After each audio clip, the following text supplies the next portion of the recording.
My name is Margaret Wilson, and until 6 months ago, I was a clinical pharmacist at County General Hospital, where I'd worked for over 30 years. The framed photo on my nightstand captures a moment from 25 years ago, me at 40, holding 10-year-old Michael's science fair trophy, both of us beaming with matching dimpled smiles. People always said he had my eyes and his father's determined chin. Before we jump back in, tell us where you're tuning in from, and if this story touches you, make sure you're subscribed, because tomorrow I've saved something extra special for you. I became a single mother when Michael was just 3. My husband Thomas, a structural engineer with a promising career, died suddenly of a massive heart attack while jogging one crisp autumn morning. One day we were planning our future together. The next, I was planning a funeral and figuring out how to raise our son alone. The first years were the hardest. I had my pharmacy degree, but was only working part-time to accommodate Thomas's travel schedule and Michael's preschool hours. Suddenly, I needed full-time work with benefits and a schedule that would allow me to be both mother and father to a confused little boy who kept asking when Daddy was coming home. Dr. Harrison, the hospital's chief of pharmacy, had been my mentor during my residency. When I called him explaining my situation, he created a position for me that worked around Michael's school schedule. "Margaret, you're one of the most brilliant clinical minds I've trained," he told me. "We'll make this work." That job became my lifeline: steady income, health insurance, and colleagues who became like family. Still, the balance was precarious. I'd wake at 5 a.m. to prepare Michael's lunch and set out his clothes before my early hospital shifts. I'd rush from work to his after-school program, help with homework, prepare dinner, bathe him, read bedtime stories, and then stay up studying pharmaceutical journals and taking certification courses to advance my career. My parents lived across the country, in Florida, retired on a fixed income that barely covered their own needs. Thomas's parents had passed years before. There was no safety net, no grandparents to help with childcare, no family to lend money during tight months, just me, making it work through sheer determination. When Michael showed exceptional promise in mathematics and science, I was determined to nurture that potential. While other single mothers in my position might have remarried for financial stability, I chose independence. Dating seemed like a luxury I couldn't afford, both in terms of time and emotional energy. My focus was singular: providing Michael with every opportunity to succeed. Our modest 3-bedroom home in Oak Ridge wasn't extravagant, but it was in the district with the best public schools.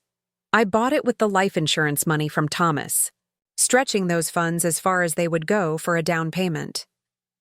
The monthly mortgage payments were steep, forcing careful budgeting of every expense.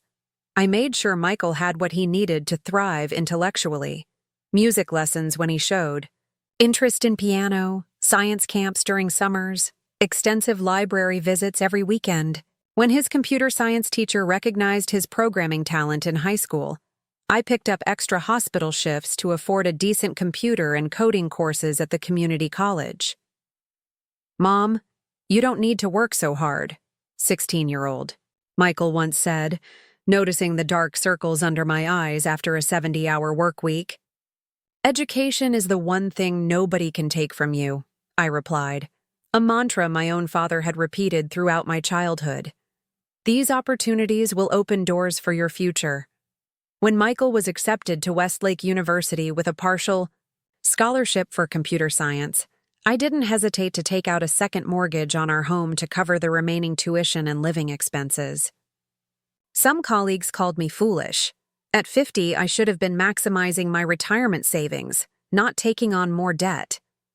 But I'd watched my brilliant son flourish despite our challenges, and I believed in his potential without reservation.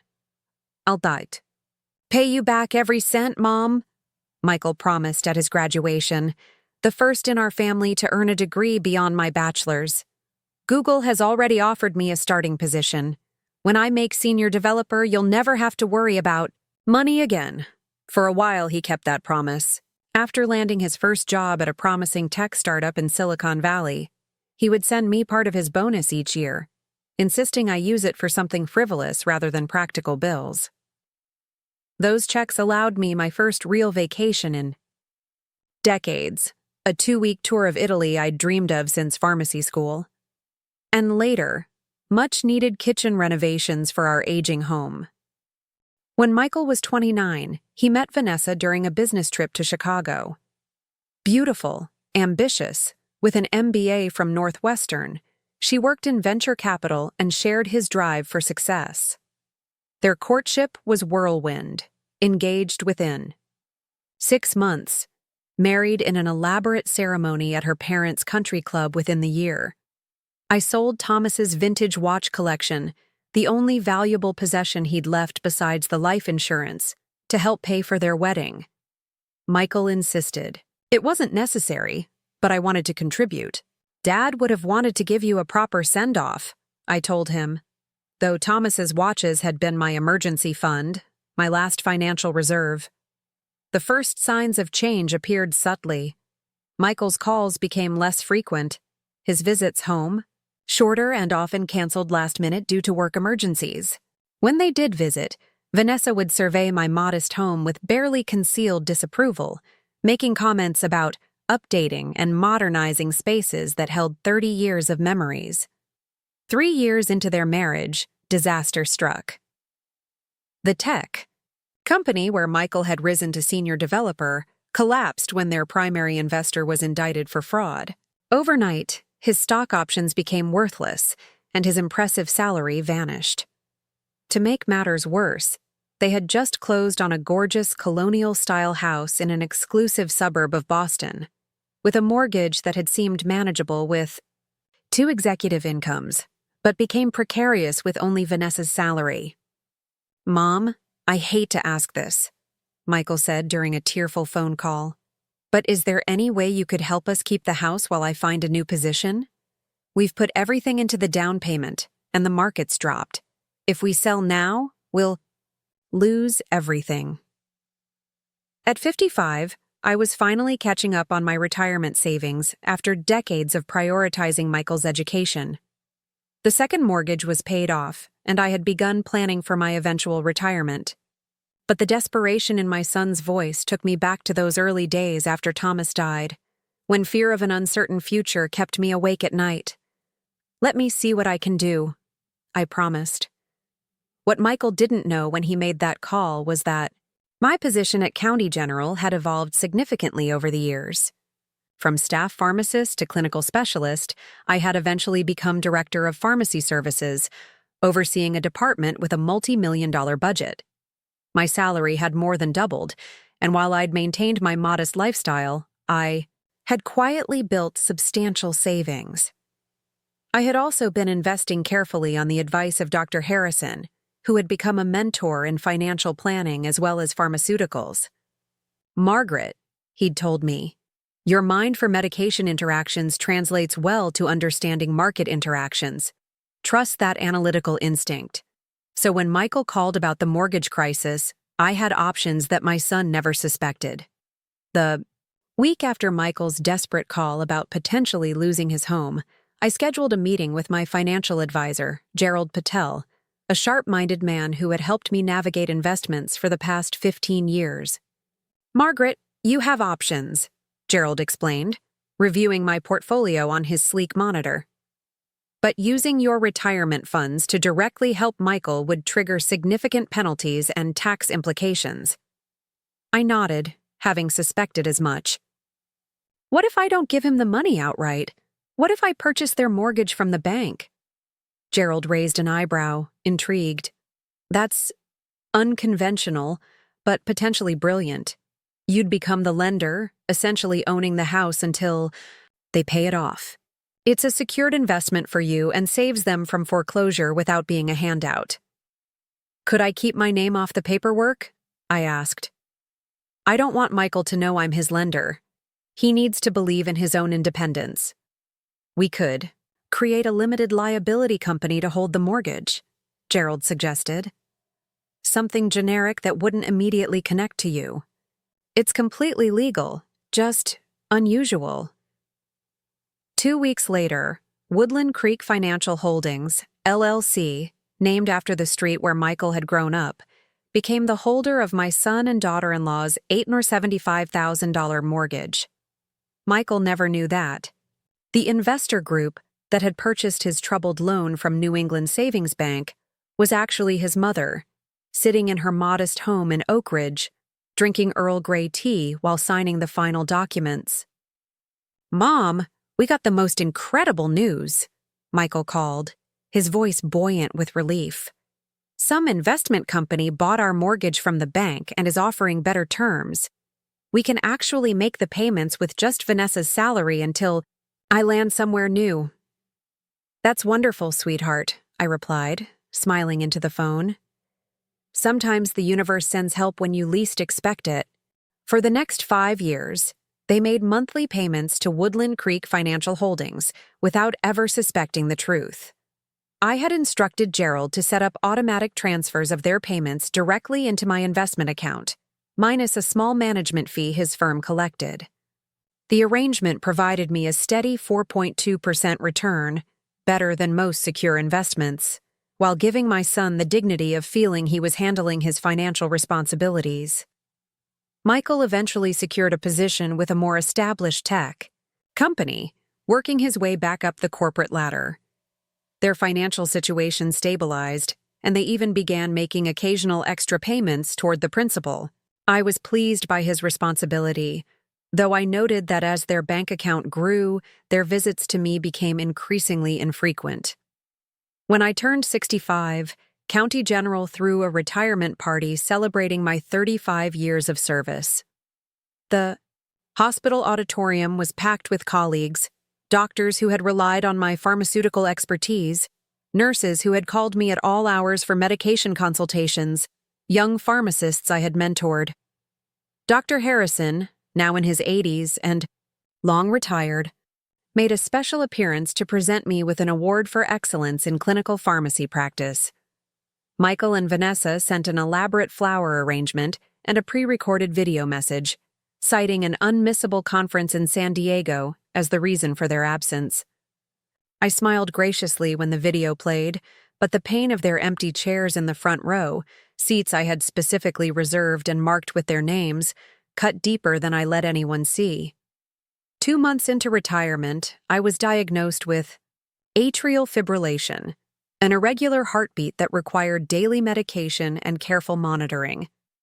It wasn't immediately life-threatening with proper treatment, but it necessitated significant lifestyle adjustments and a complex medication regimen. After decades of dispensing medications to others, I found myself organizing pill boxes with 6 different prescriptions, timing doses around meals and sleep schedules. The diagnosis coincided with another major change. My home of 35 years needed expensive foundational repairs that would require temporarily vacating the property. When Michael heard about my health condition and housing dilemma, he and Vanessa surprised me with an unexpected offer. "Mom, we've been thinking," Michael said during one of our now monthly phone calls. "That guest suite above our garage has its own bathroom and kitchenette. Why don't you sell your house and move in with us? It makes no sense for you to pour money into those repairs when you're on a fixed income now." Vanessa chimed in on the speakerphone. "It would be lovely to have you close by, Margaret. You could spend more time with the twins, and we'd feel better knowing someone's checking on your health condition." Their offer seemed generous on the surface. The twins, my grandchildren, Emma and Ethan, were now 7 years old, and I treasured every moment with them, limited as those moments had been. The prospect of daily interactions with them was powerfully tempting. "Let me think about it," I responded, careful not to sound too eager or too reluctant. It's a big decision to sell my home. After several days of careful consideration, I accepted their offer. The timing aligned with my life circumstances, and the thought of being part of my grandchildren's daily lives overshadowed my reservations about living on Michael and Vanessa's property. I sold my house for a substantial profit given the decades of appreciation, despite the needed repairs. The proceeds, combined with my retirement savings, pharmaceutical pension, and the continuing mortgage payments from Michael, still flowing through Woodland Creek Financial Holdings, left me in an excellent financial position, a fact I kept to myself. When I moved into the guest suite, I maintained my modest lifestyle, bringing only essential furniture and personal keepsakes. The space was well appointed but small, approximately 600 square feet, with sloped ceilings that required careful navigation. The first few months were genuinely pleasant. I had breakfast with the twins most mornings before they left for school, helping with math homework or quizzing them on spelling words. I kept my medications organized in a locked cabinet in my bathroom, adhering strictly to my cardiologist's instructions. My health stabilized with the proper treatment regimen, and I even began taking daily walks around the neighborhood's scenic pond. Vanessa initially made efforts to include me in family activities, Sunday dinners, occasional movie nights, a weekend trip to a nearby apple orchard. Michael seemed relieved to see me settling in, though I noticed he rarely engaged directly with my healthcare discussions, changing the subject whenever I mentioned doctor appointments or medication adjustments. The subtle shift began around month 4. "Margaret, I was thinking the guest suite could use some updating," Vanessa mentioned one afternoon while I was helping the twins with science projects at the kitchen table. "It's still got that old-fashioned wallpaper and fixtures from when Michael's parents visited." "It's perfectly comfortable as is," I replied, carefully helping Emma measure ingredients for her volcano experiment. "No need to spend money on renovations for me." Vanessa's smile tightened almost imperceptibly. "Well, we're thinking more long-term. The suite could eventually become a proper home office or a media room when other arrangements become necessary." The implication hung in the air. My presence was already being considered temporary, a placeholder until the space could be repurposed for their needs. I chose not to engage with the subtext, simply nodding and returning my attention to the children. More concerning changes followed. Vanessa began reorganizing my kitchen supplies without consulting me, removing appliances she deemed duplicative and rearranging cupboards to her preferences. Michael installed a smart thermostat that allowed them to control the temperature of my suite from their phones, often lowering the heat at night to temperatures that aggravated my arthritis. When I approached Michael about these issues, his response was dismissive. "Mom, Vanessa's just trying to help streamline things. And the thermostat adjustments are for energy efficiency. Our heating bills have been astronomical with winter setting in." My once private living space began to feel increasingly controlled by external forces. I maintained my composure, watching and documenting these small intrusions into my independence. The balance of power was shifting, but I held my observations close, aware that the full mortgage payment for their beautiful colonial-style house still flowed into my accounts each month, a fact they remained blissfully unaware of. Then came the incident that would ultimately change everything. One evening, I experienced concerning heart palpitations, stronger than my usual atrial fibrillation symptoms.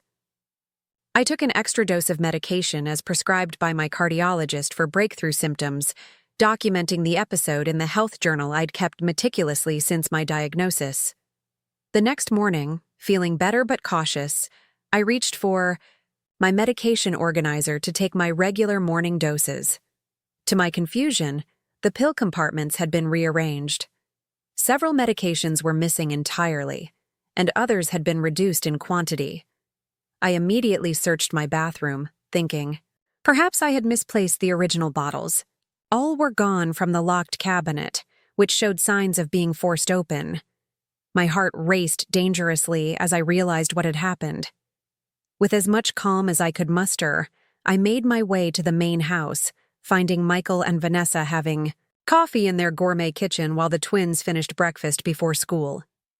"Did either of you go into my medication cabinet?" I asked, my voice steady despite my internal panic. Michael and Vanessa exchanged a look I immediately recognized, the kind of nonverbal communication that confirms a predetermined narrative. "We need to talk, Mom," Michael said, his tone shifting. into what I called his executive voice, the one he used when delivering difficult news to subordinates. Vanessa found your medication journal yesterday when she was dropping off clean towels. The entries are concerning, to say the least. Vanessa nodded, her expression a perfect mask of compassionate concern. You've been self-adjusting your dosages. Margaret, that's extremely dangerous at your age with your heart condition. I have not been self-adjusting, I countered firmly. I've been following my cardiologist's explicit instructions for breakthrough symptoms, which I've experienced exactly twice in 6 months. Mom, Michael interjected, you wrote about taking extra pills when you felt it was necessary. That's self-medicating. As a retired pharmacist, you should know better than anyone how dangerous that is. I felt a chill that had nothing to do with my circulation. Those were prescribed PRN doses, as needed for specific symptoms, approved by Dr. Levine. Where are my medications now? We've secured them, Vanessa stated flatly. We'll be dispensing them to you on the schedule Dr. Levine originally prescribed, without the extra doses you've been taking. The twins watched this exchange with wide eyes, spoons suspended midway to their mouths. Emma, always perceptive, looked particularly troubled. You had no right to go through my personal medical supplies, I said quietly. Those medications are prescribed to me, and interfering with them is not only inappropriate, but potentially illegal. Those pills were making you confused, Mom? We're moving you to Sunrise Haven next week where professionals can monitor your medication, Michael declared, setting down his coffee mug with a decisive thud. We've already toured the facility. They have an excellent memory care unit. The words hit me like a physical blow. Memory care unit? They thought I had dementia? Or were pretending to think so? I don't have memory issues, and there's absolutely nothing wrong with my cognitive functions, I stated firmly, struggling to keep my voice level. I want my medications returned immediately. Vanessa stood, smoothing her designer slacks with manicured hands. Children, finish your breakfast and get your backpacks. The bus will be here in 10 minutes. Once the twins reluctantly left the kitchen, Vanessa's compassionate facade dropped. Margaret, this isn't up for debate. We've consulted with a geriatric specialist who confirmed that your medication journal shows signs of cognitive decline. The inconsistent handwriting, the confused dosage notes. It's textbook. You showed my private medical journal to a doctor without my consent? I was incredulous. That's a violation of my privacy and medical rights. Michael sighed heavily. Mom, as your next of kin, we have a responsibility to step in when you can't make sound decisions for yourself. The doctor agreed that a structured environment would be best for someone in your condition. What condition? I had 2 episodes of breakthrough atrial fibrillation symptoms, which I managed exactly as my cardiologist instructed. I pulled out my phone. Let's call Dr. Levine right now and clear this up. We've already spoken with Dr. Levine, Michael countered smoothly. She agrees that your medication management needs oversight. I knew immediately he was lying. Dr. Levine would never discuss my case without my presence or explicit consent. She was meticulous about patient rights. But challenging the lie directly would only escalate tensions when I needed to think strategically. I see, I said, my pharmacist's mind racing through options. And this Sunrise Haven. How exactly do you propose to pay for it? Those facilities cost upwards of $8,000 a month, which is far more than my pension provides. A flicker of discomfort crossed Michael's face before he composed himself. We've worked out the finances. Your house sale proceeds should cover about 2 years. By then, we'll have figured out more permanent arrangements. Translation. They planned to spend my life savings on this unnecessary facility. And when that money ran out, who knew what their permanent arrangements would entail? The calculated coldness of their plans stunned me. This wasn't impulsive. They had researched facilities, consulted doctors, or claimed to, and mapped out how to use my assets. I need some time to process this, I said quietly. And I need my heart medications returned. Without them, I'm at risk for stroke or heart failure. We'll give you your morning dose now, Vanessa said, reaching into a kitchen drawer and extracting a small pill container. One of each, as prescribed originally. I accepted the container, verifying each medication before swallowing them. My pulse was racing dangerously, but I forced myself to appear calm. When exactly did you plan this transition to Sunrise Haven? We have an intake appointment next Wednesday, Michael replied. They're expediting the process given our concerns. About your health.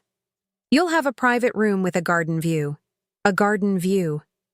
As if attractive scenery compensated for being institutionalized against my will. I'd like to see the facility before making any decisions, I said, buying time. Of course, Vanessa agreed readily. We can drive over this weekend. You'll see it's quite lovely, nothing like those old-fashioned nursing homes. They have activities, gourmet meals, even a salon. I nodded, then excused myself to return to my suite, needing space to think clearly. As I left, I heard Michael murmur to Vanessa, "See? That went better than expected. The doctor was right. They're often more agreeable when confronted directly." Back in my suite, I surveyed the space that had been my home for the past 6 months. Signs of the invasion were everywhere. Cabinet doors not quite closed after being searched. My journal moved from its usual place on the nightstand. Even my clothes slightly rearranged in the closet.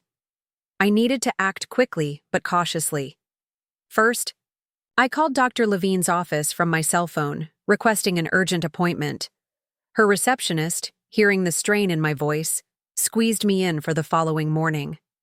Next, I called a locksmith, claiming I'd lost my key and needed a new lock installed on my suite door, one with a deadbolt accessible only from inside. Then I began a systematic search for any medications they might have missed. In my 35 years as a pharmacist, I'd learned that many elderly patients created backup supplies of critical medications, often hiding them in innocuous containers. I'd never thought I'd need to employ such tactics myself, but I was grateful now for the professional insight. Sure enough, they'd overlooked my travel kit, a small cosmetics case containing 3-day supplies of each medication for emergencies. It wasn't ideal, but it would get me through until I could properly resolve this situation. With immediate medical concerns addressed, I turned to my financial situation. I needed to understand exactly what legal avenues Michael and Vanessa might be pursuing. Could they actually force me into a care facility against my will? What rights did I have? What evidence might they be gathering to suggest I was incompetent? I discreetly texted Gerald Patel. Need to discuss Woodland Creek Financial Holdings urgently. Can you call tomorrow? Confidential matter. His response came quickly. Available 9 a.m. We'll call your cell. That night, I heard Michael and Vanessa moving around the main house late into the evening. Several times, I caught snippets of their conversation when they passed near my suite. Phrases like power of attorney and cognitive assessment drifted through the walls, confirming my suspicions. They were building a case to declare me incompetent.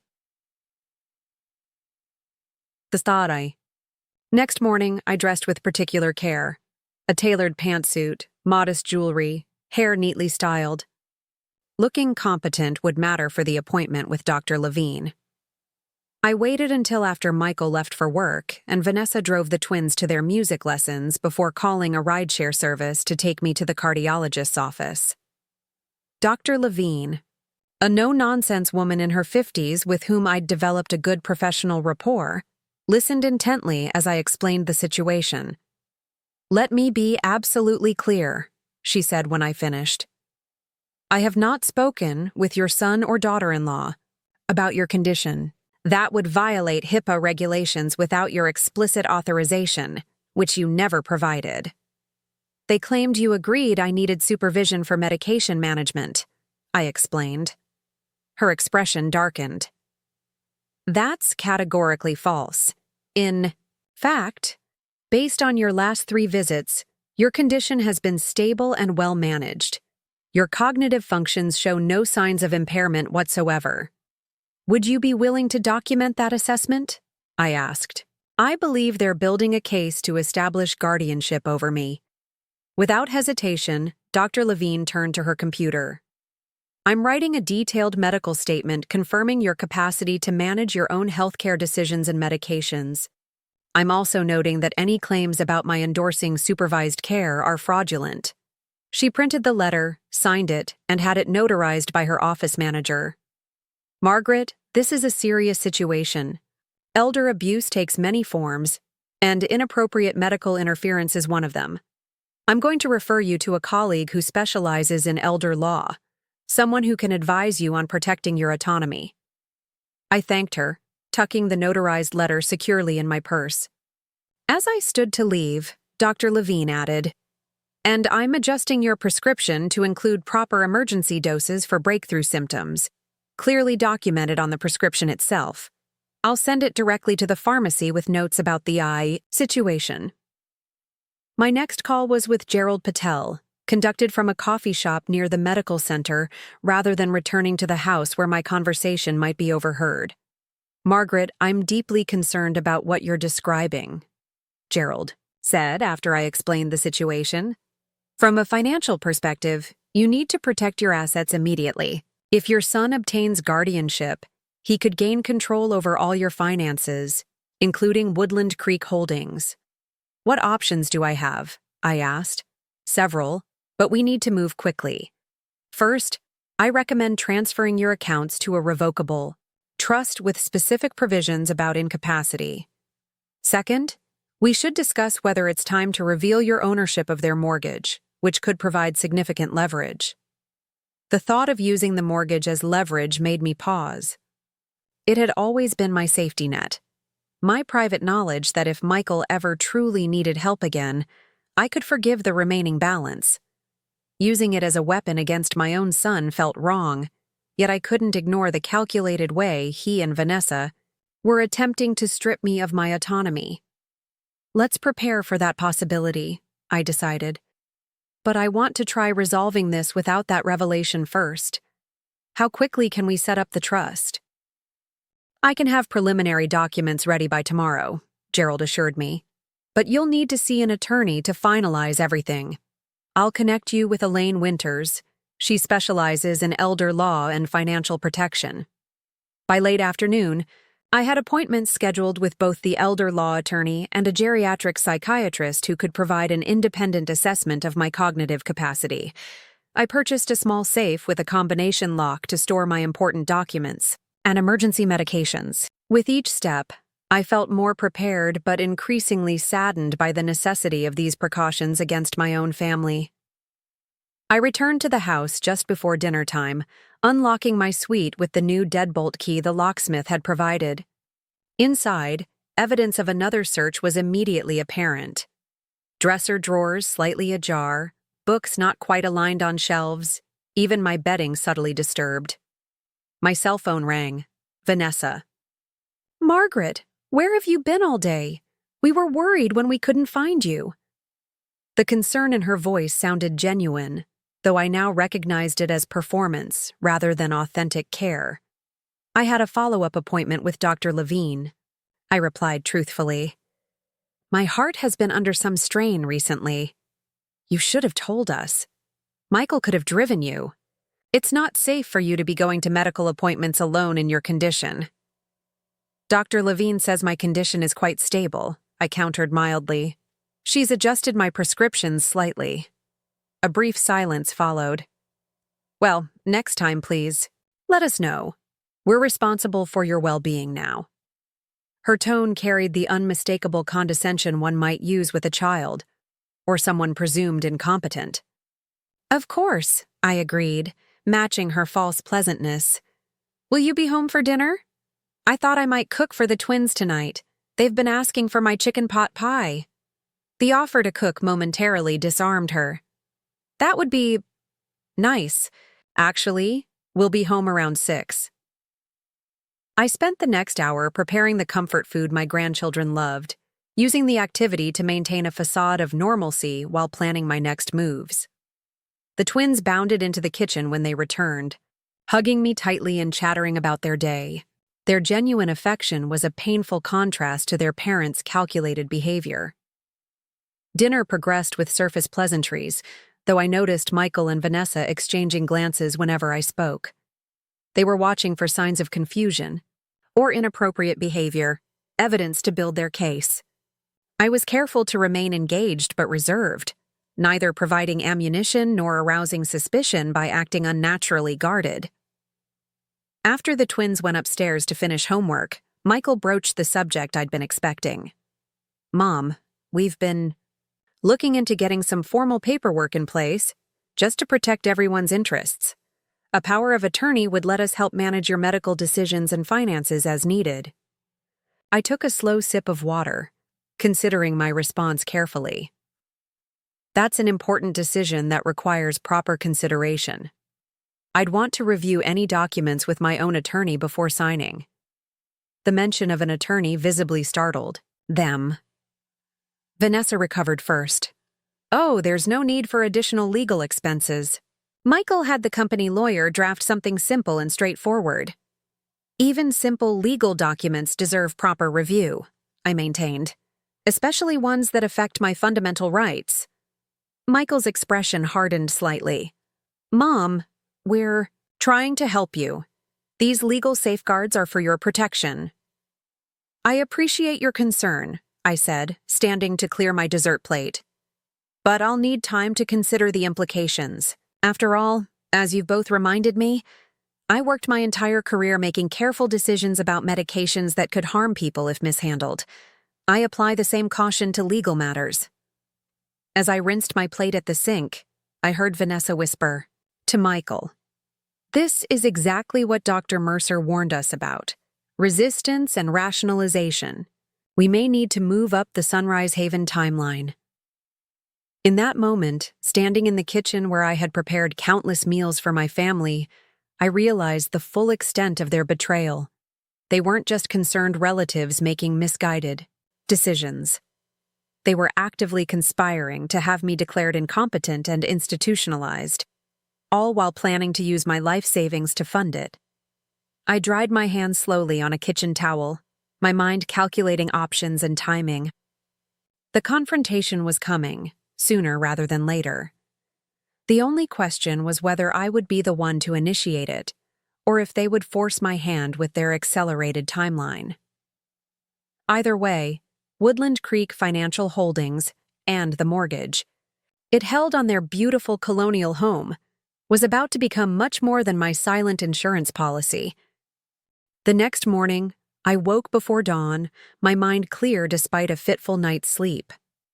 According to the schedule Vanessa had programmed into my phone, they would help me pack for Sunrise Haven today, with the intake appointment still scheduled for Wednesday, just 2 days away. I needed to act decisively. By 7:30 a.m., I'd dressed in another carefully chosen outfit, a navy blue dress with a structured blazer that projected both authority and composure. I applied subtle makeup, arranged my silver hair neatly, and put on the pearl earrings Thomas had given me for our 5th anniversary. If I was going to battle for my autonomy, I would do so looking every inch the accomplished professional I had been for decades. I called a car service rather than a rideshare, arranging for the driver to wait during my appointments. The additional expense was well worth the security of knowing I had reliable transportation throughout the day. My first stop was the office of Elaine Winters, the elder law attorney Gerald had recommended. A woman in her 60s with shrewd eyes and a disarmingly warm manner, Elaine reviewed my situation with the efficiency of someone who had seen similar scenarios many times before. "Unfortunately, what you're describing is not uncommon," she said, making rapid notes as I explained the situation. Adult children often convince themselves they're acting in their parents' best interest, even when they're primarily serving their own convenience or financial interests. "What are my legal options?" I asked. "They've taken my medications. They're planning to move me to an assisted living facility against my will, and I believe they're preparing to petition for guardianship." Elaine's expression grew serious. "Based on Dr. Levine's assessment and my own observations of your mental clarity, They have no legitimate grounds for guardianship. However, defending against even a frivolous petition can be emotionally and financially draining.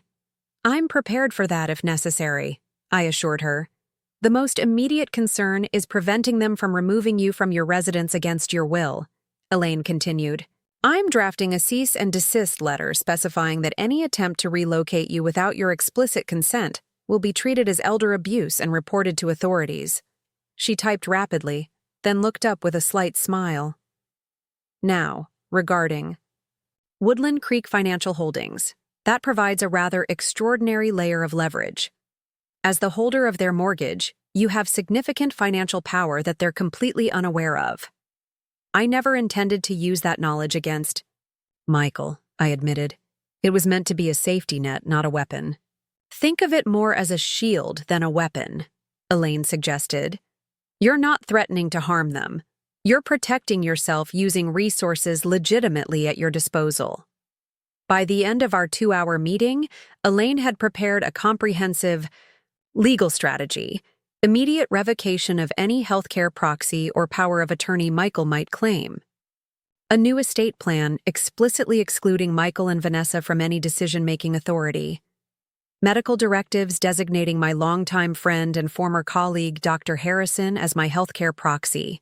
And most critically, a letter formally notifying Michael and Vanessa of my ownership of their mortgage through Woodland Creek Financial Holdings. This letter will only be delivered if absolutely necessary, Elaine assured me, placing it in a separate folder. Let's hope the cease and desist is sufficient to end their interference. My next appointment was with Dr. Sandra Chen, a geriatric psychiatrist specializing in capacity assessments. After 3 hours of comprehensive cognitive testing, memory, evaluations, and discussion of my medical knowledge and decision-making, Dr. Chen provided a definitive report. Ms. Wilson demonstrates excellent cognitive function across all domains, she wrote. Her decision-making capacity is intact, her understanding of her medical condition is sophisticated, and there is no evidence whatsoever of confusion, memory, impairment, or judgment deficits that would interfere with independent living or self-care. Armed with these professional assessments and legal documents, I returned to Michael and Vanessa's home by mid-afternoon. As expected, Vanessa's car was in the driveway. She typically worked from home on Mondays. I instructed the car service driver to wait, just in case the confrontation went poorly. I entered using my key, proceeding directly to the main house rather than my suite.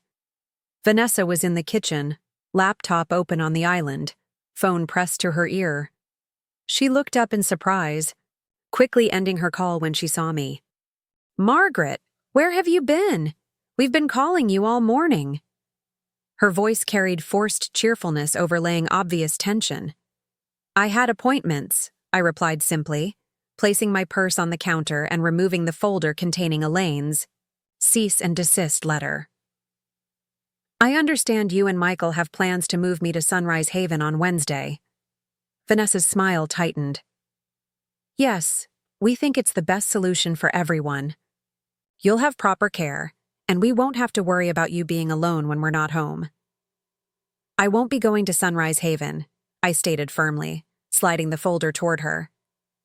"This is a formal notice that I do not consent to relocation, and any attempt to force me will be reported as elder abuse."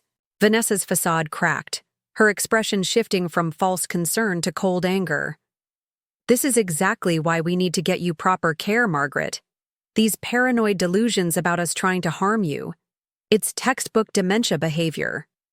It's not paranoia when you've actually taken my medications, searched my private living space, and made arrangements to institutionalize me without my consent," I countered, maintaining my composure, "all of which are documented and witnessed." She opened the folder, skimming the legal document with increasingly widened eyes. "You've hired an attorney? This is ridiculous. We're your family. We're trying to protect you." "From what, exactly?" "My cardiologist has confirmed my condition is stable and well managed. I've undergone a comprehensive cognitive assessment confirming I have full decision-making capacity. There is absolutely no medical or legal justification for the actions you and Michael have taken."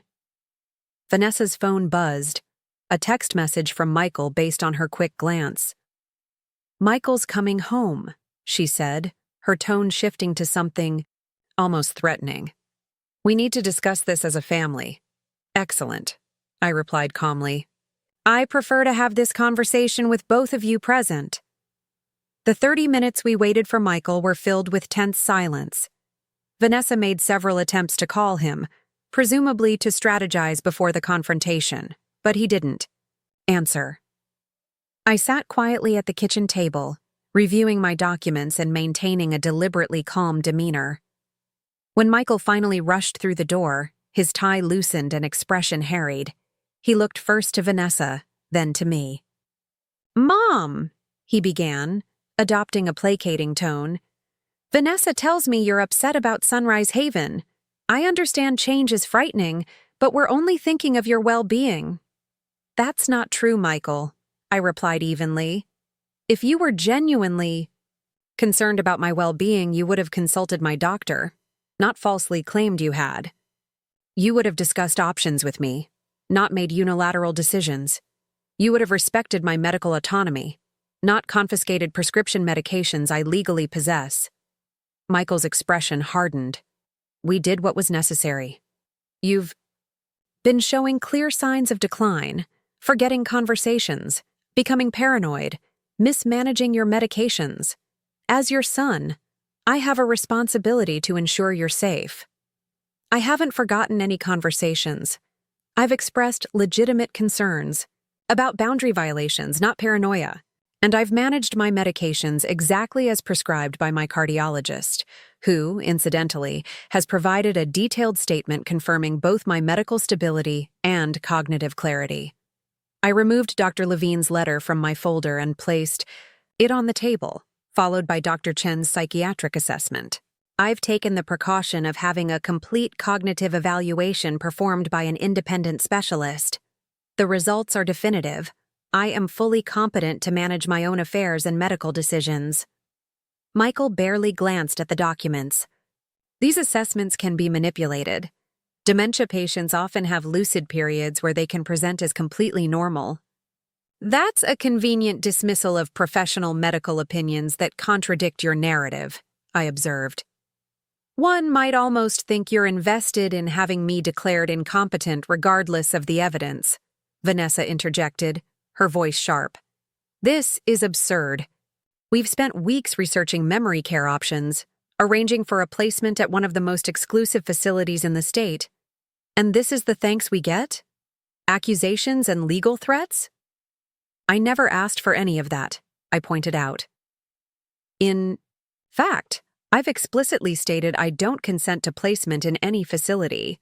The question is why you're so determined to override my clearly expressed wishes." "Because you need help!" Michael exclaimed, frustration breaking through his controlled facade. "You can't manage on your own anymore. What happens when you have another heart episode and no one's around? What happens when you mix up your medications?" "I haven't mixed up any medications in 35 years as a clinical pharmacist," I replied calmly. "And I've managed my condition perfectly well with the treatment plan Dr. Levine prescribed. The real question, Michael, is what's the rush? Why are you so determined to move me into a facility immediately, using my retirement savings to pay for it?" A flicker of something, guilt perhaps, crossed his face before he composed himself. "The timing is about availability. Sunrise Haven rarely has openings, and we were lucky to secure a placement for you. And it has nothing to do with your plans to convert my suite into a home gym?" I asked pointedly. "Nothing to do with the architectural drawings Vanessa left on the kitchen counter last week, showing my living space completely reconfigured?" Vanessa's eyes widened slightly. She hadn't realized I'd seen those plans. That's just preliminary brainstorming," Michael stammered. "For someday in the future, when you might need more care than we can provide here." "I see." I took a deep breath, reaching for the second folder in my bag, the one containing the Woodland Creek Financial Holdings documentation. "Before we continue this discussion, there's something important you both need to know." I removed the formal letter Elaine had prepared, sliding it across the table. "This may affect your calculations about my future living arrangements." Michael took the letter warily, his brow furrowing as he began to read. His expression transformed gradually from confusion to shock to disbelief. This can't be right," he finally said, his voice hoarse. "You're claiming to be Woodland Creek Financial Holdings, the company that holds our mortgage?" "I don't just claim to be Woodland Creek Financial Holdings," I corrected. "I am Woodland Creek Financial Holdings. I created the LLC 20 years ago specifically to purchase your mortgage when you were facing foreclosure." Vanessa snatched the letter from Michael's hands, her eyes darting back and forth as she absorbed the implications. "This is some kind of elaborate trick," she accused. "You're trying to confuse us, to distract from the real issue of your declining health." "It's not a trick," I said, removing additional documentation from my folder. "The LLC formation paperwork, mortgage transfer, documents and recent account statements showing their monthly payments being deposited into my investment account. When Michael called me 20 years ago, desperate to save this house after his company collapsed, I had two options: give him money directly or find a more sustainable solution." Michael stared at the documents, recognition slowly dawning. "You've been our mortgage holder all this time? Every payment we've made for 20 years has gone to you?" I nodded. "I created Woodland Creek Financial Holdings, named after the street where we lived when you were growing up. I used my savings and investments to purchase your mortgage from New England Savings Bank when they were preparing to foreclose. You've been making payments to me through the LLC ever since." "Why would you keep this secret?" Michael demanded, his voice a mixture of confusion and betrayal. "Ironic, given the circumstances. Because I wanted you to feel you were handling your own financial responsibilities," I explained. "I didn't want you to feel indebted to me beyond what a son naturally owes a mother who raised him. The arrangement worked well for both of us. You kept your home with better terms than the bank offered, and I received a steady return on my investment." Vanessa had turned pale, the implications clearly sinking in. "So, if we force you into Sunrise, Haven against your will, I would have both the legal right and the financial leverage to make things very difficult for you," I finished calmly. "As your mortgage holder, I could call the loan due in full. I could initiate foreclosure proceedings. I could exercise any number of options that would make your continued ownership of this house untenable." "You wouldn't do that," Michael said, but his voice lacked conviction. "You're not vindictive." "I'm not," I agreed. "I never intended to use this information as leverage against you, but I also never imagined you would conspire to have me declared incompetent, confiscate my medications, and attempt to institutionalize me against my will." The kitchen fell silent. Through the window, I could see the car service driver still, waiting patiently in the driveway, a reminder that I had options, that I wasn't trapped. "What do you want?" Michael finally asked, his voice hollow. "I want my medications returned immediately. I want all planning regarding Sunrise Haven or any other facility ceased. I want my privacy and autonomy respected without exception." I met his gaze directly. "Most of all, I want you to recognize that I am still the same intelligent, capable woman who raised you, the pharmacist who supported your education and career, who came to your rescue when you faced financial ruin." Michael's shoulders slumped. For a moment, I glimpsed the little boy who had once looked to me for everything, who had trusted me implicitly before ambition and Vanessa's influence had reshaped his values. "The medications are in our bedroom safe," he admitted. "I'll get them now." As he left the room, Vanessa remained, her calculating eyes never leaving my face. "This changes nothing about your condition," she said stubbornly. "You've just proven how manipulative you can be, hiding something this significant for decades." "It proves I'm exactly who I've always been, someone who makes careful, strategic decisions to protect her family," I countered. "The fact that you Don't recognize financial acumen when you see it says more about your preconceptions than my capabilities. Michael returned with my medication bottles, placing them on the table between us. All of them are here, he said quietly. We never disposed of any, despite what you might have thought. Thank you. I collected the bottles, verifying that the counts matched what should remain based on my dosage schedule. Now, I think we all need time to reassess our positions. I've arranged alternative accommodations for tonight. I'll return tomorrow to collect more of my belongings. You're leaving? Michael looked genuinely surprised. There's no need for that. We can work this out. I need space to consider my options, I explained, gathering my documents and medications. And you both need time to decide what kind of relationship you want with me moving forward. One based on respect and honesty, or one forever changed by what's happened these past few days. As I stood to leave, Vanessa spoke up, her voice sharp with desperation. If you force foreclosure on this house, you'll be hurting Emma and Ethan too. Is that what you want? To make your grandchildren homeless out of spite? It was a blatant attempt at emotional manipulation, but I refused to engage on those terms. I have no intention of foreclosing unless you force my hand. The children will always have my protection and support, directly from me, if necessary. I suggest you both remember that family obligations work in multiple directions. I walked toward the door, pausing briefly to look back at them, Michael stunned and deflated, Vanessa calculating even in defeat. I've spent my life putting others first, my patients, my colleagues, and especially you, Michael. I don't regret those choices. But at 65, I've earned the right to put myself first for whatever time I have left.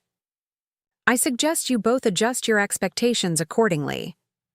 With those words, I left, sliding into the waiting car with a sense of both sadness and liberation. As we pulled away from the house, I glanced back at the window where Michael stood watching, his expression unreadable from a distance. The confrontation had gone as well as could be expected, but I harbored no illusions that one dramatic revelation would permanently resolve the underlying issues. Power dynamics established over decades don't shift in a single afternoon. This was merely the opening move in what would likely be a complex renegotiation of our family relationships. Where to, ma'am? The driver asked. The Riverside Plaza Hotel, I replied, having made a reservation that morning. I'll be staying there for a few days while I make more permanent arrangements.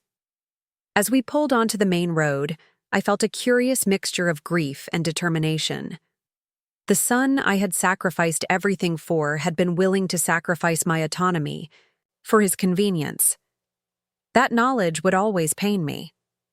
But I had also discovered a resilience in myself I hadn't fully recognized, a capacity to stand firm when it mattered most.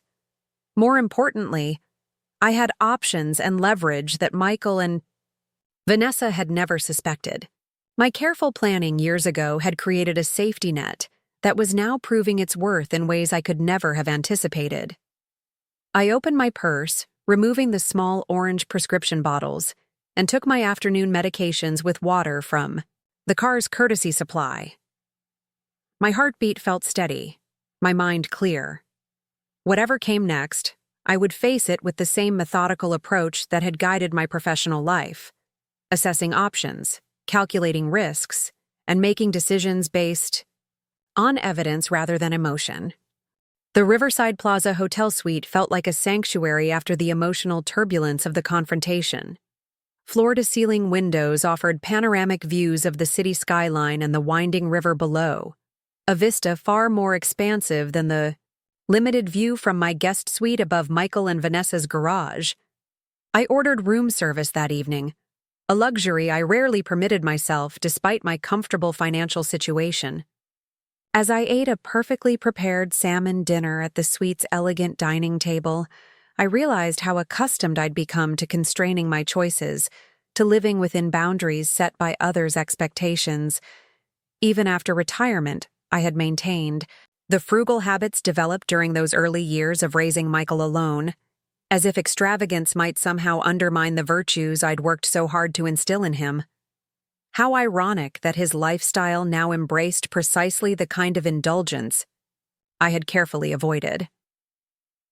My phone buzzed periodically throughout the evening, text messages from Michael alternating between apologies, justifications, and increasingly desperate attempts to arrange an immediate meeting. I responded to only one, confirming I would return the following afternoon to collect more of my belongings, but otherwise gave myself permission to disconnect from the situation and focus on my next steps. After dinner, I called Gerald Patel to update him on developments. "You revealed the mortgage holding?" he asked, sounding impressed. "That was a significant card to play." "It was necessary," I explained. "They were prepared to move me to Sunrise Haven the day after tomorrow. I needed leverage they couldn't dismiss." "How did they react?" "Shock, primarily, followed by the realization that they've been skating on thinner ice than they imagined." I sighed, watching lights twinkle across the cityscape. Michael seemed genuinely stunned. Vanessa was more calculating, immediately concerned about how it might affect their financial position. "Not surprising," Gerald remarked. "And now you need to decide your long-term plans?" "Exactly. I clearly can't return to living in their guest suite. The trust is irreparably damaged. But I need to consider my options carefully." Gerald's voice took on the thoughtful tone I'd come to value over our 15-year professional relationship. "Margaret, may I speak frankly? Not just as your financial advisor, but as someone who has watched you make selfless decisions for decades?" "Please, do. You have substantial resources at your disposal.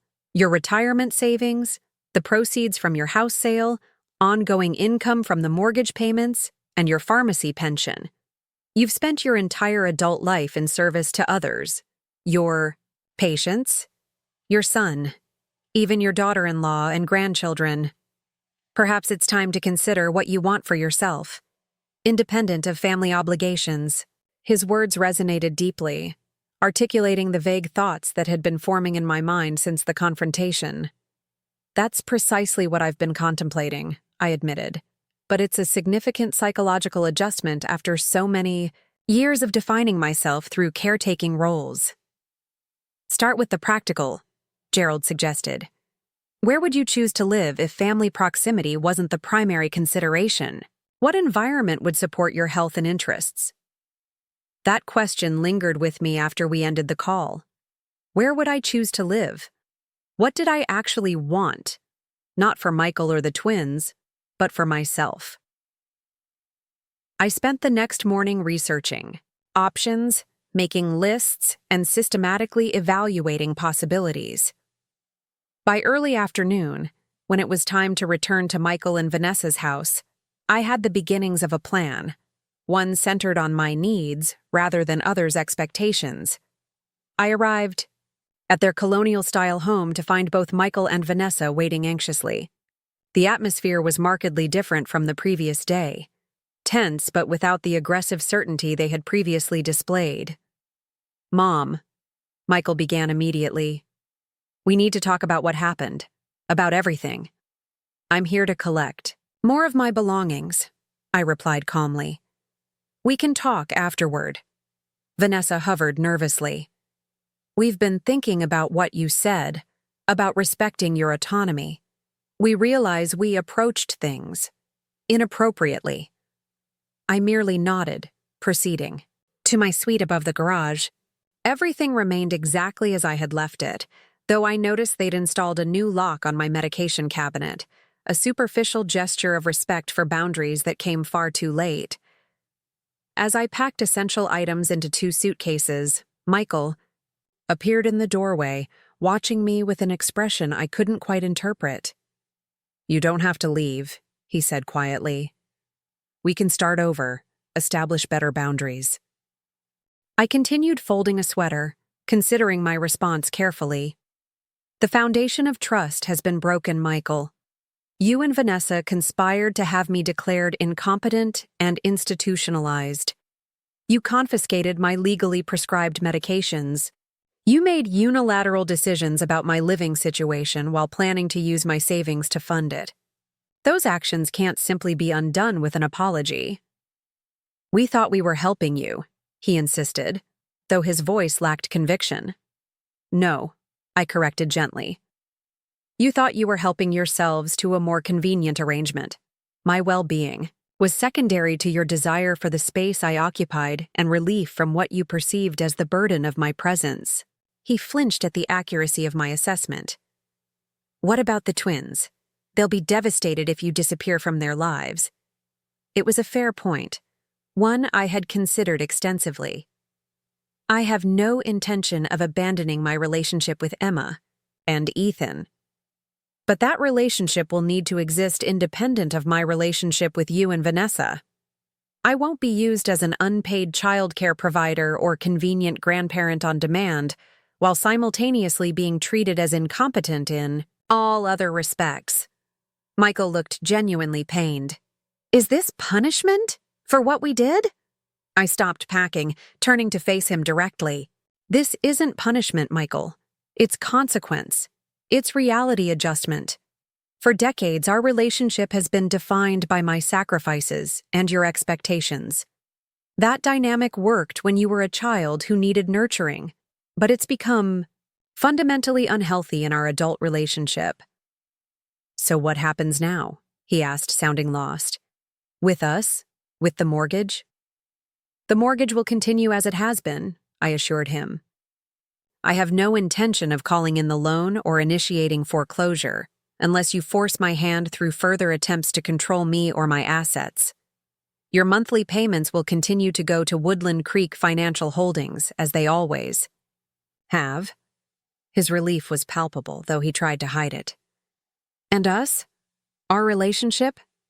I zipped the second suitcase closed, considering the complex emotions involved. That depends on your actions moving forward. I will always be your mother, Michael. Nothing changes that fundamental reality. But the nature of our adult relationship, the boundaries, expectations, and level of involvement, will need to be completely recalibrated.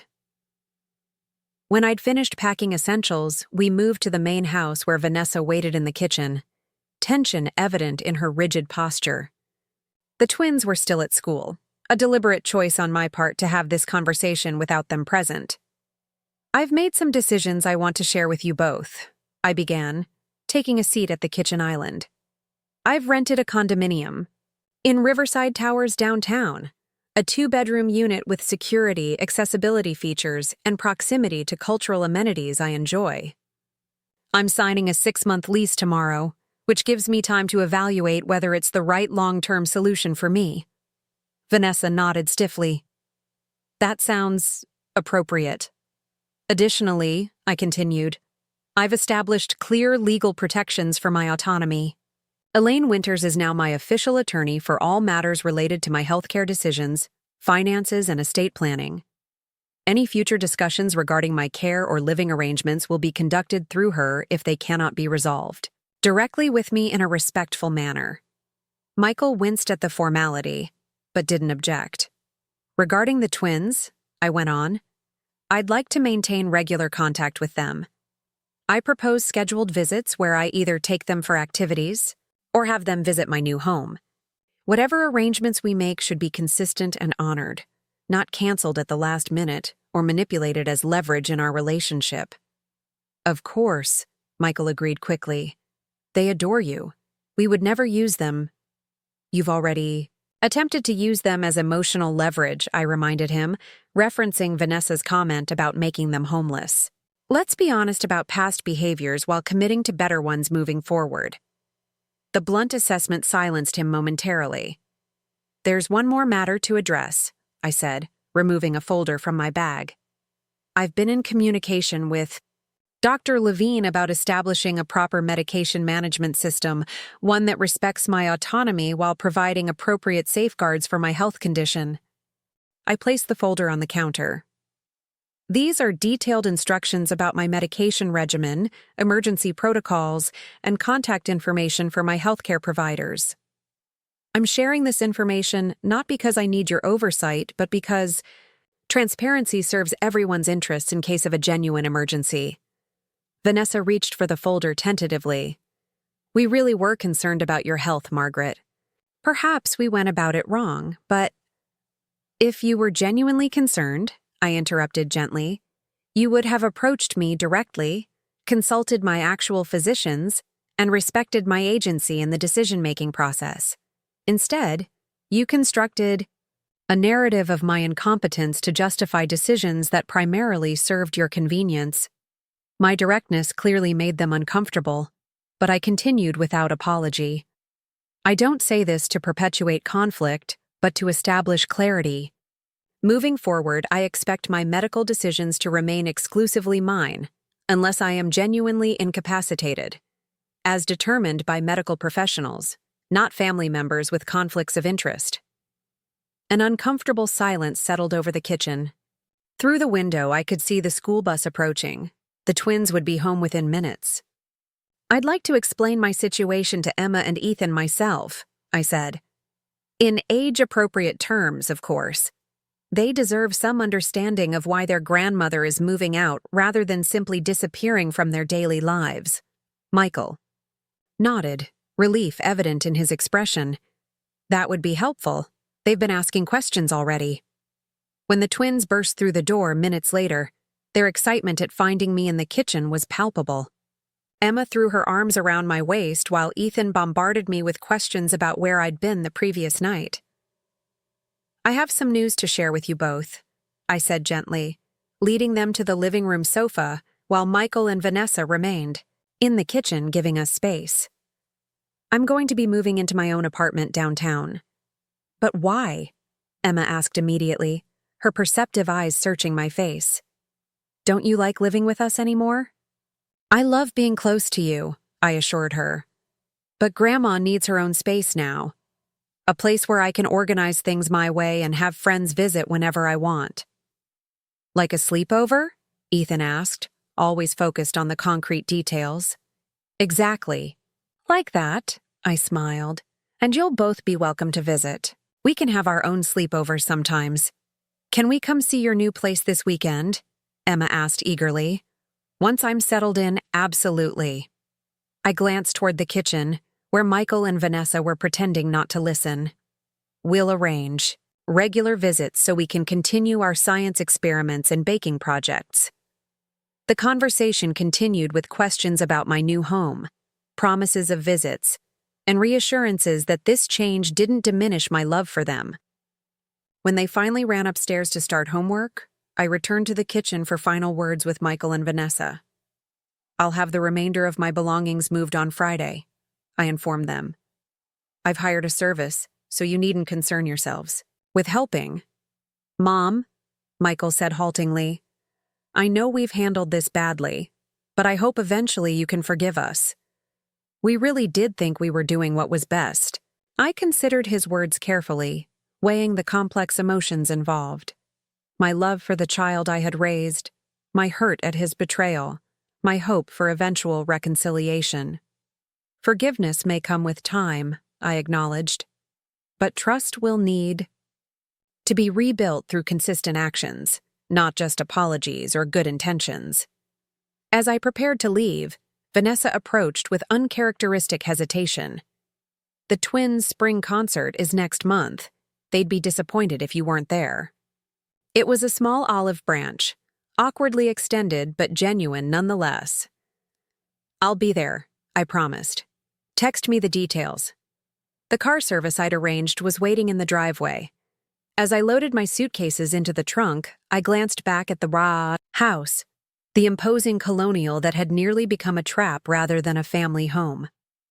Michael stood in the doorway, his expression a mixture of remorse and uncertainty. I'll be in touch about arrangements for the twins, I called, sliding into the car's back seat. As we pulled away, I felt a complex mixture of emotions. Sadness for what had been lost, relief at my escape from a potentially dangerous situation, and a curious sense of anticipation for the life I was now free to create on my own terms. 3 months later, I stood in my condominium's open-concept living room, surveying the transformation. What had begun as a temporary solution had evolved into a home that reflected my personal taste and priorities. Comfortable furniture arranged for conversation, bookshelves filled with medical texts and mysteries I'd never had time to read, a small piano I was finally learning to play in retirement. The second bedroom had been set up specifically for the twins' regular weekend visits, bunk, beds with colorful linens, art supplies, and educational games. They had adapted to the new arrangement with the resilience of childhood, excited by adventures in the city, and the novelty of having a grandmother with her own cool apartment, as Ethan called it. My relationship with Michael remained complicated, cordial, but cautious, with boundaries enforced through careful scheduling and limited direct interaction.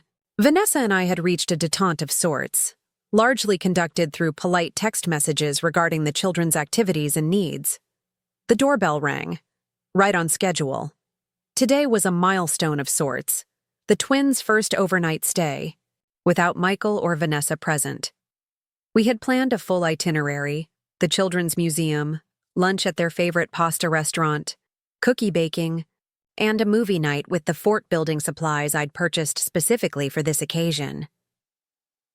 As I opened the door to their excited faces, Michael standing awkwardly behind them with their overnight bags, I reflected on the journey of the past few months. The crisis that had begun with my medications being confiscated had ultimately led to a profound liberation, not just from Michael and Vanessa's control, but from decades of putting others' needs before my own. "Grandma, we brought our science." "Journals?" Emma announced, holding up the notebooks we used to document our experiments. "Can we try the volcano one today?" "Absolutely," I promised, accepting their bags from Michael with a cordial nod. "We have all the supplies ready." "I'll pick them up tomorrow at 4, Michael confirmed, crouching to hug the twins goodbye. "Be good for Grandma, okay?" After brief kisses and reminders about teeth brushing, he straightened and met my gaze directly. "You look well, Mom. The place suits you." It was the most personal observation he'd offered since our confrontation, an acknowledgement, perhaps, that my independence had proven beneficial rather than detrimental. "Thank you," I replied simply. "It does." As he turned to leave, I felt a moment of unexpected compassion for my son, the boy I had raised, the man who had betrayed me, the father now navigating a new relationship with me on terms he'd never anticipated. Our journey toward reconciliation would be long and uncertain, but today's small exchange felt like a step in the right direction. "Michael," I called as he reached the elevator. "The children and I are planning to visit the botanical gardens next weekend. You and Vanessa would be welcome to join us if you'd like." His surprise was evident, followed by cautious appreciation. "I'll check with Vanessa, but yes, I'd like that." As the elevator doors closed, I turned back to my grandchildren, now eagerly exploring the fort building supplies I'd laid out. "Grandma, can we make the fort big enough for all 3 of us?" Ethan asked, already arranging couch cushions in a preliminary structure. "Of course," I assured him, joining them on the floor despite my arthritic knees. "We'll make it exactly how we want it." The statement, I realized, applied not just to the fort, but to the new life I was building, one defined by my choices rather than others' expectations.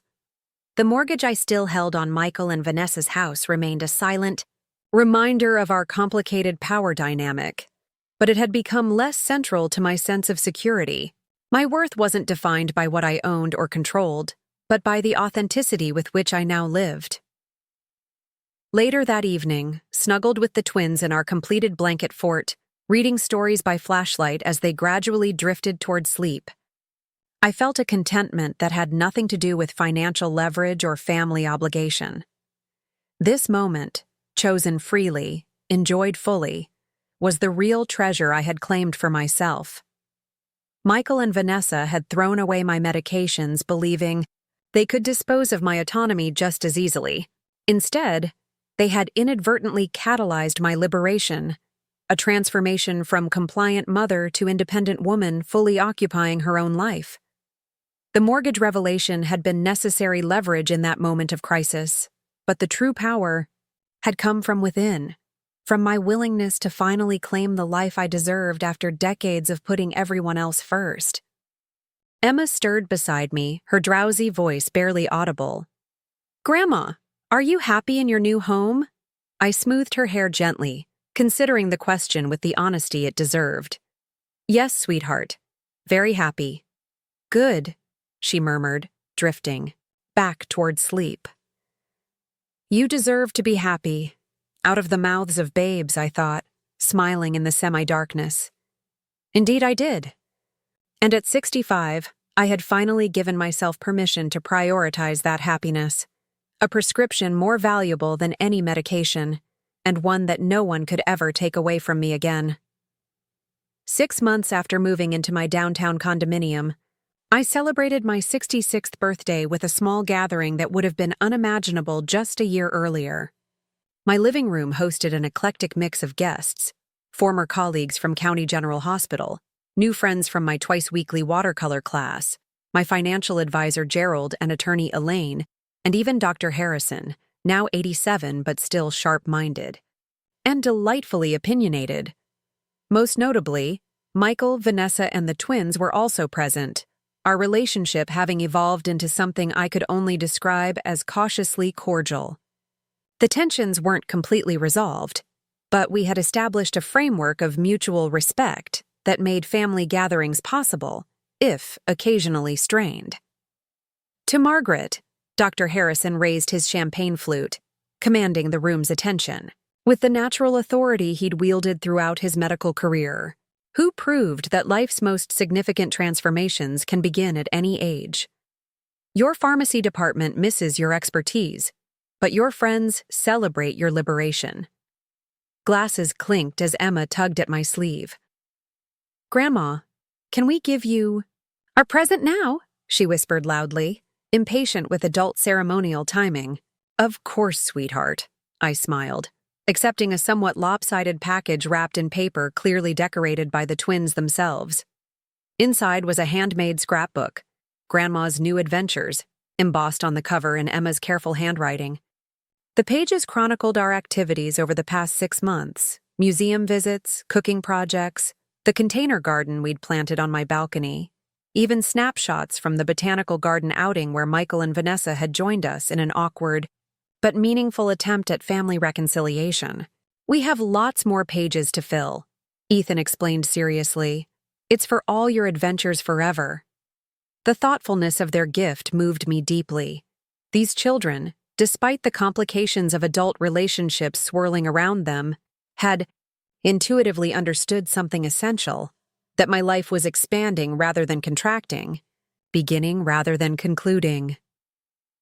Later, as guests mingled and conversations flowed, Michael approached me on the balcony where I'd stepped out for a moment of quiet reflection. "Happy birthday, Mom," he said, leaning against the railing beside me. This is quite a different celebration from last year. Indeed it was. My 65th birthday had passed with minimal acknowledgement. A store-bought cake after dinner at their house, a gift certificate to a department store, perfunctory well wishes. I had accepted the modest recognition without complaint, having long ego-adjusted my expectations to accommodate their busy lives. Different in many ways, I agreed, gazing at the city lights spreading before us. All of them good. Michael was silent for a moment, seeming to gather his thoughts. "I've been meaning to talk to you about something important," he finally said. "It's about the mortgage." I turned to face him, curious rather than concerned. Our financial arrangement had continued smoothly despite the personal upheaval, with monthly payments transferring automatically from their account to Woodland Creek Financial Holdings, just as they had for 20 years. "I'd like to refinance," he continued. "Interest rates have dropped significantly, and our financial advisor suggests it would be prudent to lock in a lower rate." "That makes sense," I nodded. "Gerald has mentioned the same possibility to me. As your lender, I'm open to renegotiating terms that benefit both parties." Michael shifted uncomfortably. "The thing is, we'd prefer to refinance with a traditional bank, to have a more conventional arrangement moving forward. I understood immediately what he wasn't saying directly. He wanted to end the financial connection between us, to remove the leverage I had revealed during our confrontation. The request wasn't surprising, but the timing was telling. 6 months had passed, relationships had stabilized, and he now felt secure enough to attempt reclaiming this aspect of independence. "I see," I said carefully. "May I ask why?" He hesitated, clearly trying to frame his response diplomatically. "It just seems cleaner, professionally speaking. And after everything that happened, I think it might be healthier for our relationship if we disentangle our financial connections." It was a reasonable position, one I might even have suggested myself eventually. Yet I felt a twinge of concern about relinquishing this particular safeguard so soon after their attempt to control me. "I'll need to discuss this with Gerald and Elaine," I replied. "There are tax implications to consider, potential penalties for early loan termination, and legal details to address. But in principle, I'm not opposed to the idea." Relief washed over his features. "Thank you. That's really great to hear." We were interrupted by Vanessa calling Michael back inside to help with the cake, leaving me alone on the balcony to process this new development. The mortgage had been my secret safety net for 20 years. First as financial security, for Michael, then unexpectedly as protection against his overreach. The prospect of relinquishing it felt simultaneously reasonable and risky. The following week, I met with Gerald and Elaine to discuss Michael's proposal. Financially speaking, allowing them to refinance with a traditional lender would be reasonably straightforward, Gerald explained, reviewing projections on his tablet. Current rates would likely save them approximately $600 monthly compared to your original terms. You would receive the outstanding principal in full, approximately $450,000 at this point, which we could reinvest according to your current financial strategy. The legal aspects are similarly uncomplicated, Elaine added. Woodland Creek. Financial Holdings would relinquish the mortgage lien, transfer appropriate documentation to the new lender, and complete standard release paperwork. The process is routine. My concerns aren't about the mechanics, I admitted. They're about the implications for my relationship with Michael and Vanessa. This mortgage has been my only tangible leverage in a relationship that became dangerously imbalanced. Elaine's expression softened with understanding. That's a legitimate concern, Margaret. But consider this. True security doesn't come from holding financial power over others, even those who have betrayed your trust. It comes from establishing clear boundaries, building support systems independent of those relationships, and creating legal protections for your autonomy, all of which you've done admirably over the past 6 months. Gerald nodded in agreement. Your financial position is secure regardless of this mortgage. Your retirement savings, investment portfolio, pension, and personal assets provide ample resources for your needs. The mortgage represents a significant sum, but not a crucial component, of your financial security. Their perspectives were logical and aligned with my own emerging thoughts on the matter. Perhaps releasing the mortgage was the next step in my ongoing transformation, moving from leveraged protection toward genuine independence. There's another angle to consider, Elaine suggested thoughtfully. Maintaining a lender-borrower relationship with your son creates its own form of entanglement, one that might actually hinder the development of a healthier family dynamic. Sometimes the cleanest boundaries are the ones with least complication. After careful consideration, I decided to agree to Michael's request, but with conditions that would protect my interests while supporting our evolving relationship.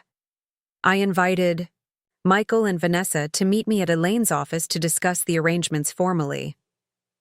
They arrived precisely on time, dressed in business attire that signaled their recognition of the meeting's significance. Michael's expression was hopeful, Vanessa's carefully neutral. I've considered your request to refinance with a traditional lender, I began once we were seated in Elaine's comfortable conference room. After reviewing the financial and legal implications, I'm prepared to agree, with certain conditions. Relief flashed across Michael's face before he composed himself. What conditions? First, I expect transparency throughout the refinancing process. I'll need to review the new loan terms, appraisal documents, and closing paperwork to ensure everything is handled appropriately. Michael nodded. That's reasonable. Second, I want formal acknowledgement of my role in securing and maintaining your family home. A notarized document stating that I provided the original down payment and maintained the mortgage for 20 years through Woodland Creek Financial Holdings. Vanessa stiffened slightly, but Michael placed a calming hand on her arm. We can certainly do that. It's simply acknowledging facts. Third, I continued, I want to establish a trust for Emma and Ethan's education. I'll use a portion of the mortgage payoff funds to create accounts that will mature when they reach college age. This condition visibly surprised them both. That's incredibly generous, Michael said cautiously, but not necessary as part of this transaction. It's not about necessity, I explained. It's about legacy. I used my resources to support your education, Michael. I want to do the same for my grandchildren, but in a way that's structured and protected. After some discussion about specifics, they agreed to all conditions. Elaine drafted the necessary documents while we worked through practical details of timing and execution. As we prepared to conclude the meeting, I had one final matter to address. There's something else I'd like to discuss, I said, reaching into my portfolio for a folder. Something separate from the mortgage refinancing. I slid the folder across the table toward Michael and Vanessa. These are preliminary plans for a pharmacy scholarship I'm establishing at the university where I earned my degree. It will support single parents pursuing healthcare education, pharmacy, nursing, medicine, or allied health fields. They opened the folder, reviewing the materials. With evident surprise, the Margaret Wilson Scholarship for Healthcare Excellence, Michael read aloud. Mom, this is significant. It's a way to extend the impact of my career beyond my working years, I explained. To create opportunities for people facing the same challenges I did as a single parent pursuing education. It's a wonderful initiative, Vanessa said, and for once, her admiration seemed genuine rather than performative. Will this use a substantial portion of your savings? The question revealed her lingering concern about my financial decisions, but I chose to interpret it charitably. I've worked with Gerald to structure the endowment sustainably, I assured them. The scholarship will support 2 students annually in perpetuity without compromising my personal financial security. As we concluded our meeting and prepared to leave, Michael hung back slightly, letting Vanessa walk ahead to the elevator. Mom, he said quietly, I want you to know I understand what you're doing with this scholarship. It's not just about helping other single parents. It's about creating a legacy that honors your life's work and sacrifices. His perception surprised me. Perhaps he had been reflecting more deeply on our history than I'd realized. You're right, I acknowledged. It's important to me that my life story includes more than just being your mother, though that's always been my most cherished role. I was also a healthcare professional who helped thousands of patients over decades of service. I want that contribution recognized and extended. Michael nodded, a flicker of genuine understanding in his eyes. For what it's worth, I'm proud of you, not just for raising me, but for everything you've accomplished, and for standing up to us when we were wrong. It was the most direct acknowledgement he'd offered of their misconduct, and it touched me, deeply despite my lingering caution. Thank you, Michael. That means a great deal. 3 weeks later, I sat in the closing attorney's office, signing the final documents that would release the mortgage lien on Michael and Vanessa's home. As I watched the notary stamp the last page, I felt a curious sense of completion rather than loss. The financial connection that had linked us for 20 years was ending, but something more authentic was taking its place. a relationship based on choice rather than obligation or leverage. The proceeds from the mortgage payoff were already allocated according to my carefully considered plan.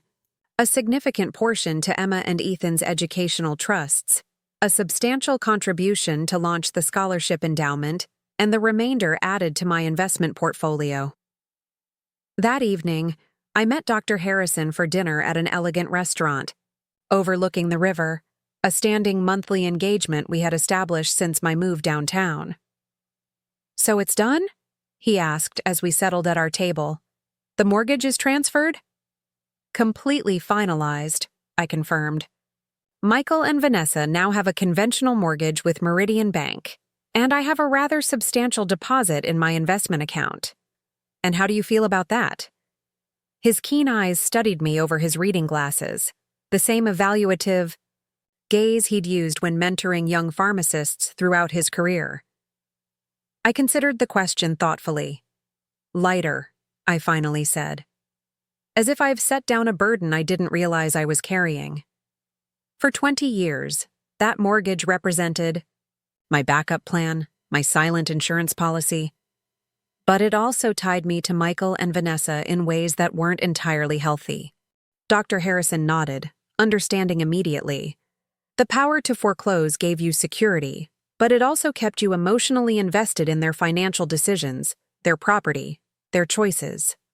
Exactly, I agreed, impressed as always by his perception. By releasing the mortgage, I'm not just giving them financial independence, I'm claiming my own emotional independence as well. We raised our wine glasses in a quiet toast to new beginnings. As dinner progressed, our conversation turned to other topics. The scholarship program taking shape, my expanding social circle, his recent decision to finally write the pharmacology textbook he'd contemplated for decades. Walking home later through the pleasant spring evening, I reflected on the extraordinary journey of the past year. What had begun with the traumatic discovery of my missing medications had evolved into a profound reinvention of my identity and relationships. The woman who had defined herself primarily as Michael's mother and a dedicated pharmacist now embraced multiple identities: grandmother, friend, student of watercolor painting, scholarship founder, downtown resident, independent spirit. None of these new roles erased or diminished the earlier ones.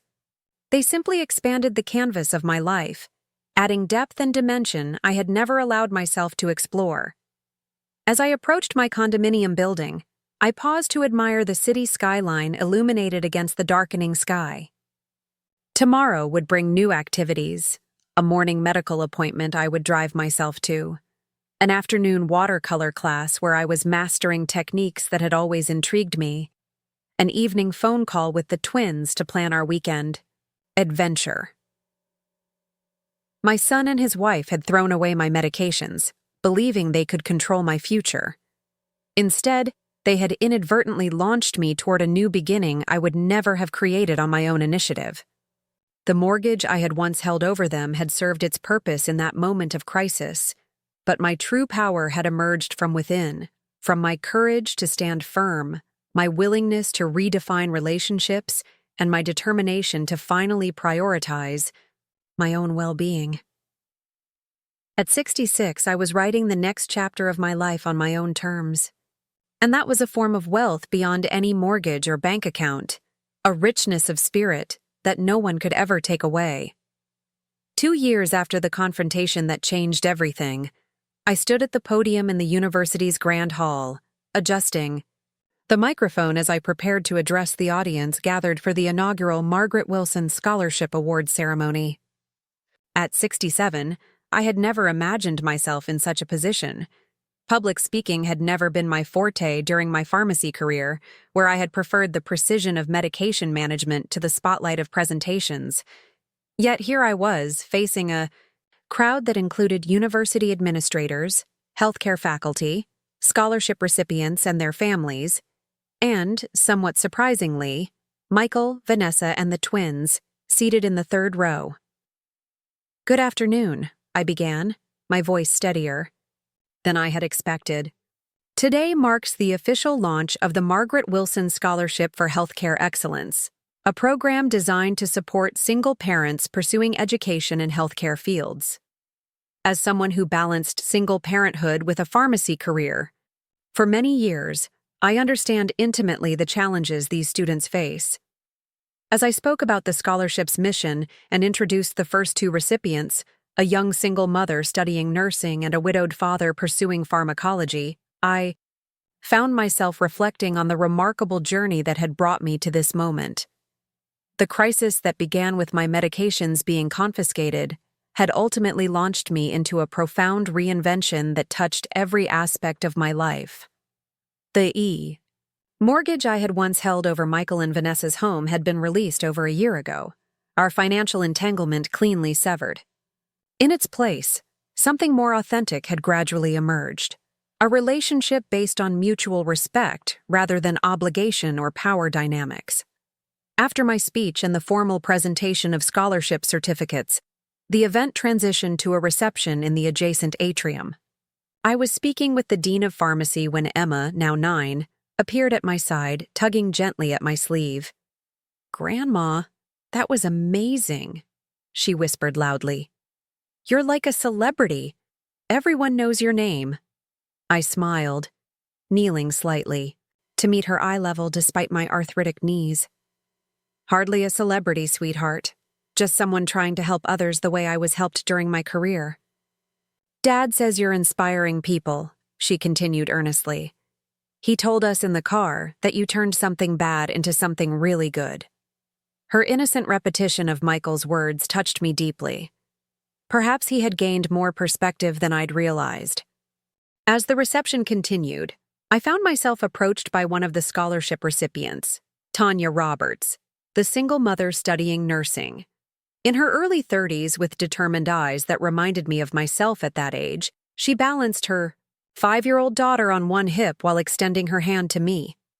"Ms. Wilson, I can't thank you enough for this opportunity," she said, her voice thick with emotion. "Without this scholarship, I would have had to drop to part-time studies, extending my program by years." "You're exactly who this scholarship was designed for," I assured her. "Someone with both the academic potential and the personal determination to succeed despite significant obstacles." "Your story really resonated with me," Tanya continued.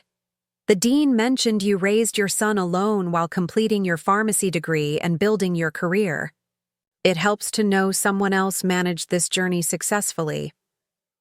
I glanced across the room where Michael stood chatting with university administrators, now a successful technology executive with gray appearing at his temples.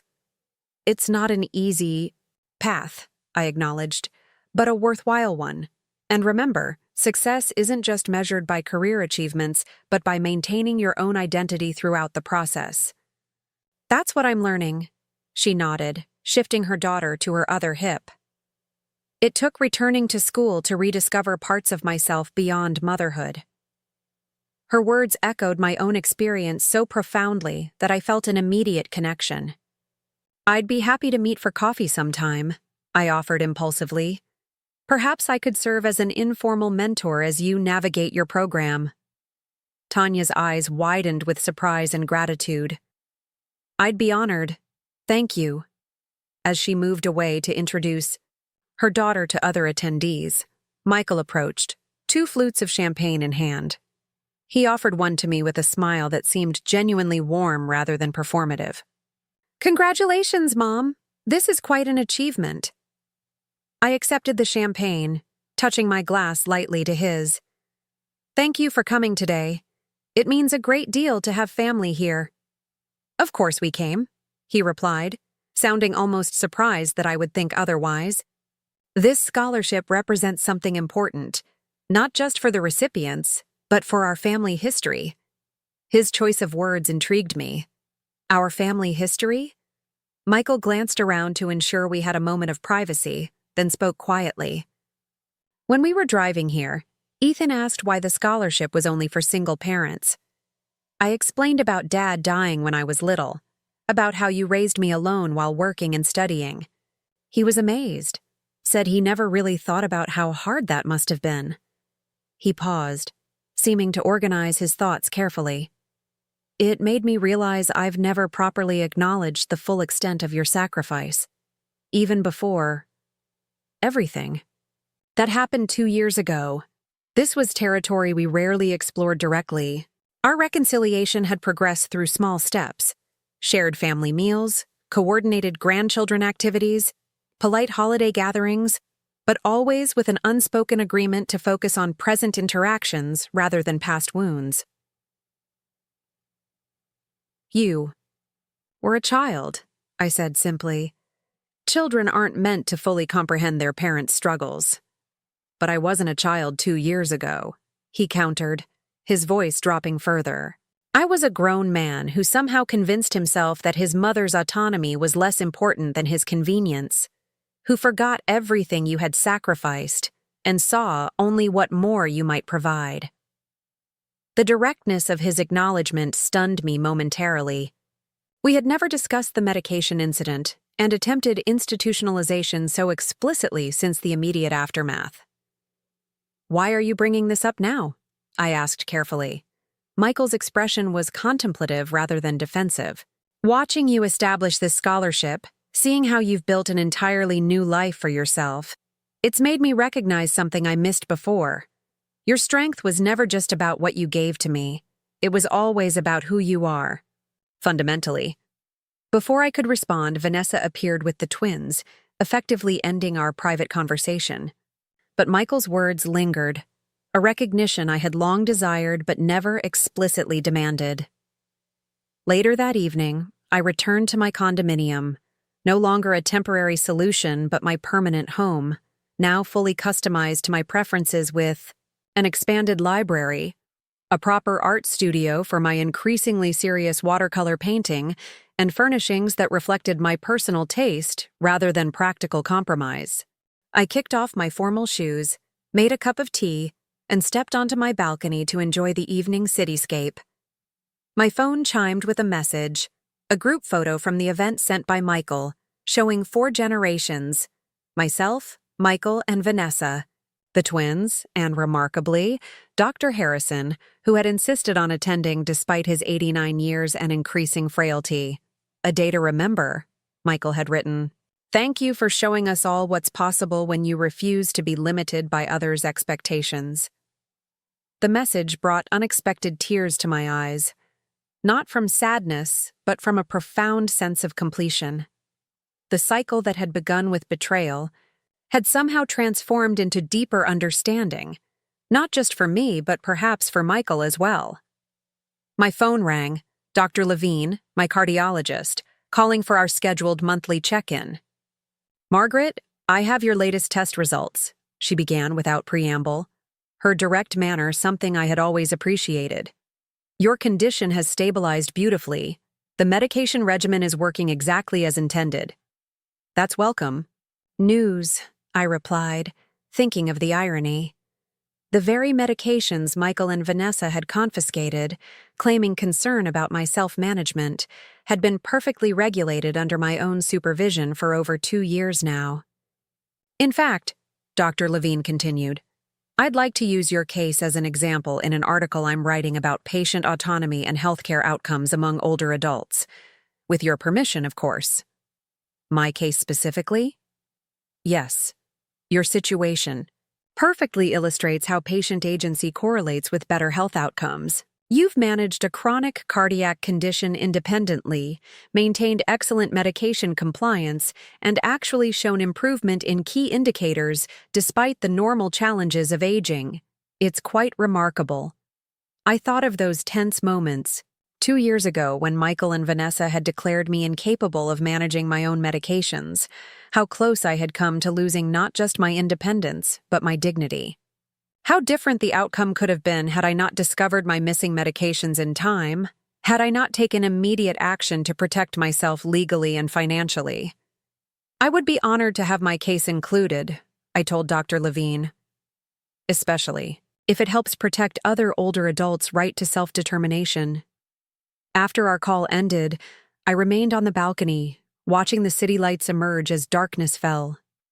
My life had expanded in ways I could never have predicted when I retired from County General Hospital. The scholarship program was just one aspect. I had also joined the hospital's patient advocacy board, started teaching a weekly watercolor class at the senior center, and even begun cautiously dating a retired history professor I'd met through my book club. The Margaret who had once defined herself primarily through service to others, as Michael's mother, as a dedicated pharmacist, as a convenient grandmother, had discovered that life could hold so much more. Not by abandoning those roles, but by expanding beyond their limitations to embrace new possibilities.